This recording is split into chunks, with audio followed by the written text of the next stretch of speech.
Welcome to Watercolor Basics 101.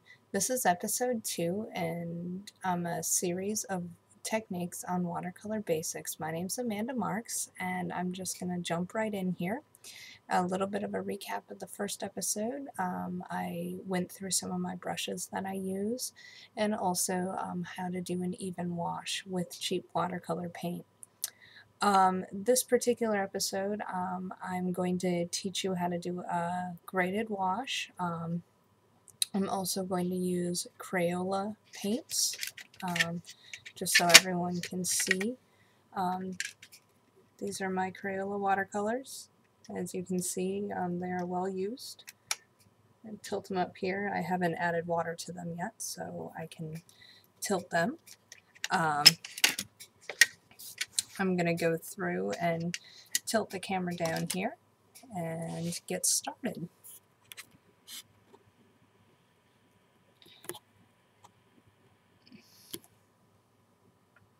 And as you can see, this is still the same sheet of paper that I used from earlier. I'm going to add some water to the blue here, just get that going. I'm going to start on this side over here, and once again this is the same paper, so you're going to want to add some water because this paper does have sizing, so you just want to add some water. This will help spread the watercolor around and make it flow just a little bit better. And as you can see, I'm starting at the top. I'm just going to work my way down. I'm just using a basic, just basic back and forth. And I do have paper towel. That's what you see me dabbing, moving my arm and dabbing. I'll show you my watercolor paper towel here in just a minute. A lot of people use graded washes, variegated washes, whatever term you'd like to use, when you do landscapes,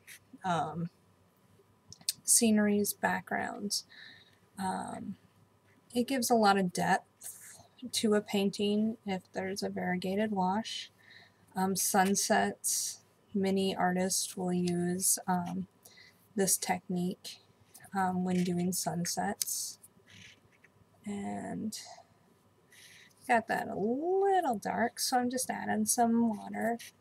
Nice thing is about watercolors, it is not as forgiving, but you can go through and you can fix some of your mistakes, not major ones, but you can fix some of your mistakes, and it doesn't have to be perfect. Just go with the flow. And this particular one, I added a little bit more. This blue that I'm using, as I said, is the Crayola blue. It is like a phthalo blue in Winsor Newton. I particularly like this color blue. It's one of my favorites. Just showing you that the bottom, once again, is an indigo. This is the indigo paint that I used, which is a Grumbacher. And as you can see, the variations on it, it's not as smooth. Trying to get it up here. I'm going to end up moving the camera up just a little bit so I can show this. And this is the top one is the variegated wash that I just did. So you can see it's a little bit smoother. It's not as streaky.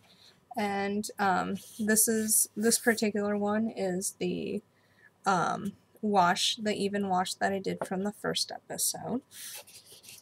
It's very simple. I started this with the realization that many people think you need very expensive stuff to paint with. My brush that I'm using is a fairly cheap, I think I paid $4 for this brush. It could have even been cheaper. I've had it forever. It's one of my favorite background brushes. This is a stack of paper towels. I learned this in oil painting. You go through, you cut a stack of paper towels in force, and it cleans your brush a little bit better than just a paper towel folded in fours. You can just dry your brush the same way. It's very useful. I have been doing that since I've been in elementary school. Well, I'm going to turn the camera back up.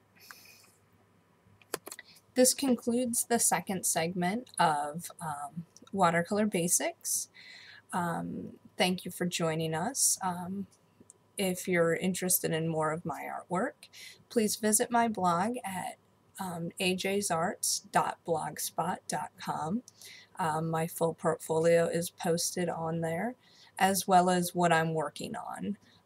Thank you, and I hope to see you again on the next episode.